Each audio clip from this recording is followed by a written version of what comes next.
ಹಕ್ಕುಗಳ ಸಮಗ್ರ ರಕ್ಷಣೆಯಲ್ಲಿ ವಿವಿಧ ಇಲಾಖೆಗಳ ನಡುವೆ ಸಮನ್ವಯತೆಯ ಮಹತ್ವ ಕುರಿತು ಆಯೋಗದ ವತಿಯಿಂದ ತುಮಕೂರು ಜಿಲ್ಲೆಯಲ್ಲಿ ವಿವಿಧ ಇಲಾಖೆಯ ಅಧಿಕಾರಿಗಳಿಗೆ ತರಬೇತಿ ಕಾರ್ಯಕ್ರಮವನ್ನು ಉದ್ಘಾಟಿಸಲಾಯಿತು.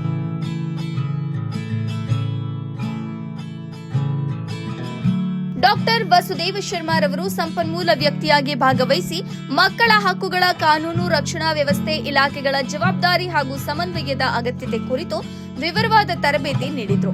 ಮಕ್ಕಳ ಮೇಲಿನ ದೌರ್ಜನ್ಯ ತಡೆ, ಕಾನೂನುಬದ್ಧ ರಕ್ಷಣಾ ಕ್ರಮಗಳು ಹಾಗೂ ತುರ್ತು ಪ್ರತಿಕ್ರಿಯಾ ವ್ಯವಸ್ಥೆಯಲ್ಲಿ ಇಲಾಖೆಗಳ ಸಂಯುಕ್ತ ಕಾರ್ಯಪದ್ಧತಿ ಅಗತ್ಯವೆಂದು ವಕ್ತಾರರು ಅಭಿಪ್ರಾಯಪಟ್ಟರು.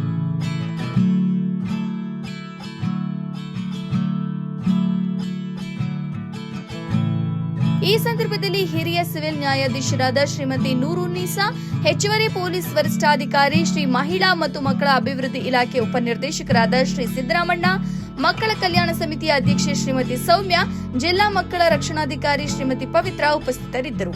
ವರದಿ ಫೈರೋಜ್ ಪಾಷಾ, ಬುಕ್ಕಾಪಟ್ಟಣ.